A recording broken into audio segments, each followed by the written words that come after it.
For 100 years, the white man had ruled in India through Indian hands. The Sepoy was the keystone of the arch. 2.5 lakhs of them, Hindu Brahmin and Rajput from Oath, Muslim Pathan from Rohilkhand, Sikh from the Punjab, wore the scarlet coat of the Bengal Army and called the company Compani Bahadur, the Brave Company, and would march where they were told. They were paid 7 rupees a month.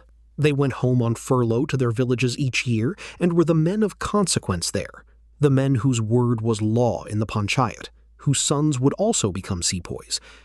The company had won India because they had marched. If they ever stopped marching, the company would lose India in a fortnight. It is the simplest law of empire. An army of strangers cannot hold a nation against its will. They held India only by the consent or the indifference of the native army.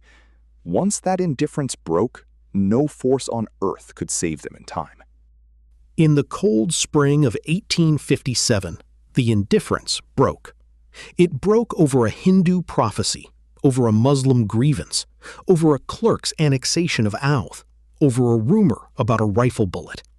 It broke at one place first. In January 1857, a chowkidar, a village watchman, in the Mathura district, was given a small flat cake of unleavened bread. "Take this to the next village," he was told. "Tell the watchman there to make 4 more and pass them on. No message, only the cake." He did. So did the next chowkidar, and the next.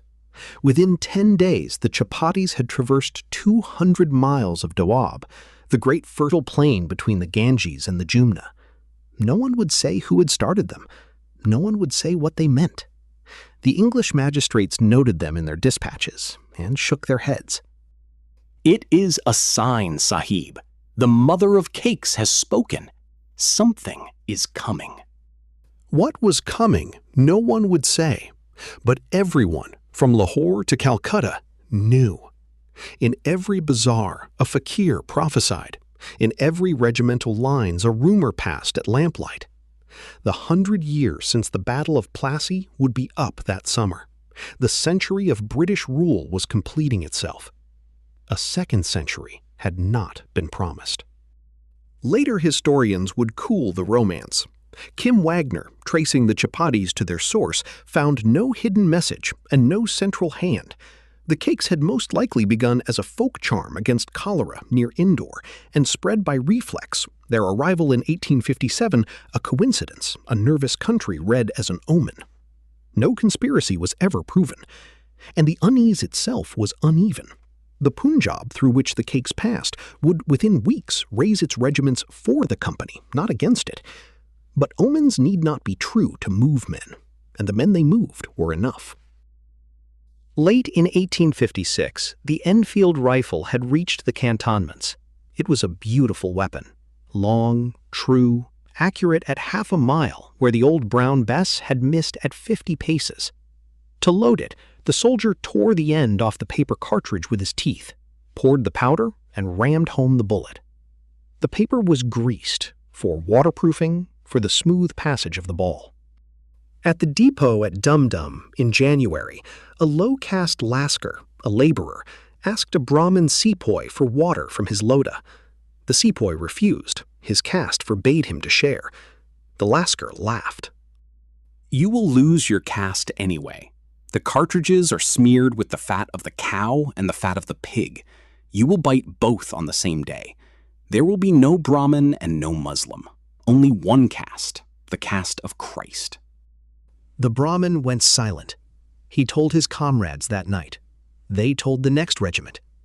By February, the story had reached every cantonment from Peshawar to Barrackpore. The British investigated and were horrified to find it was substantially true. The contractor at Woolwich Arsenal had used tallow, and tallow was a vague enough word to mean anything. They issued orders. The troops might grease their own cartridges with anything they liked. The order arrived too late. "The cartridge has come," was the sentence on every sepoy's lips, and what they meant was, "The British have come to make us Christian by force." The greased cartridge did not cause the mutiny. It merely supplied a name for it. The grievances were older and deeper. But upon that one point, the defilement of caste, Brahmin and Mussulman could agree. And in Indian politics, agreement between Hindu and Muslim has always been the signature of upheaval. At Berhampur, on the 26th of February, the 19th Native Infantry, when ordered to fire blank practice cartridges from the new rifle, refused. They formed up on parade ground with loaded muskets and demanded the old paper. The commanding officer, a man named Mitchell, harangued them. They answered him with abuse. He could not punish 1,000 men with 2 squadrons of British cavalry. He waited. A week later, the order came down from Calcutta. The 19th was disbanded. The whole regiment was marched to Barrackpore, where in the parade ground, in front of every sepoy in the Army of Bengal, their uniforms were stripped off, their colors laid down, and they were dismissed from the service with 3 months' pay. They returned to their villages.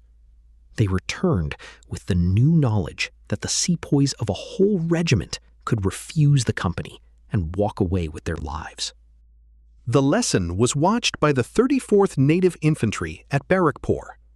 The 34th had not refused, yet. They had a hothead in their B Company, a tall, broad-faced Brahmin from Faizabad named Mangal Pandey. Sunday, the 29th of March, 1857.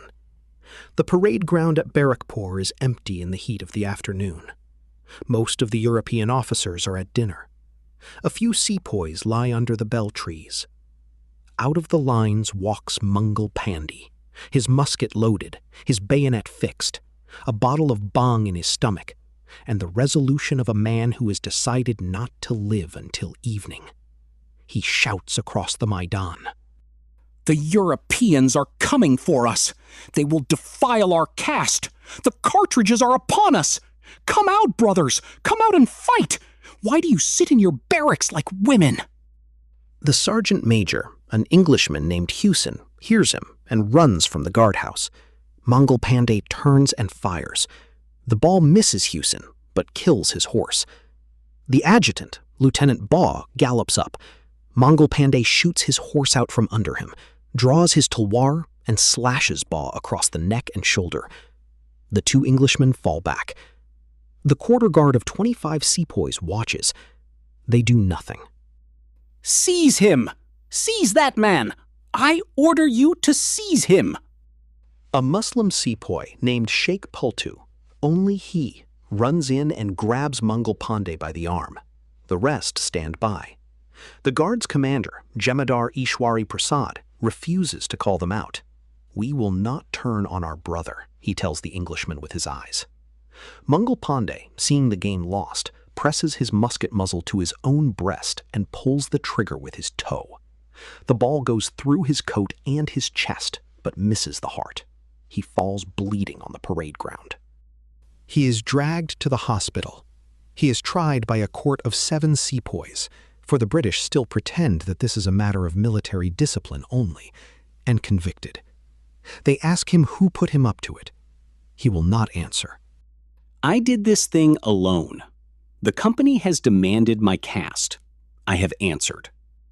On the 8th of April, on the same parade ground, before the whole brigade, Mangal Pandey is hanged from a tree. The hangman they had brought from Calcutta does not arrive in time. Volunteers must be called from the bazaar, and the noose is improperly tied.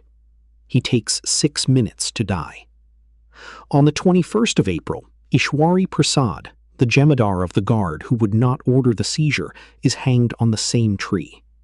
The 34th Native Infantry is then disbanded. The British think the matter is closed. The British count the bodies and the regiments dismissed and put their pens down. They are wrong. The company has just given the sepoys of India their first martyr. A new word enters the English language that month. The Bengal sepoys, Pandey, Pandi, Pandi, have started to be called collectively Pandis, after Mongol. In a few weeks, the word will be a slur in every British mess from Madras to Peshawar. In a few months, it will be a name no one wants to say out loud. What was done at Barrackpore on the 8th of April was meant to be a public example. It was. It was the example the Sepoy Army of Bengal was waiting for.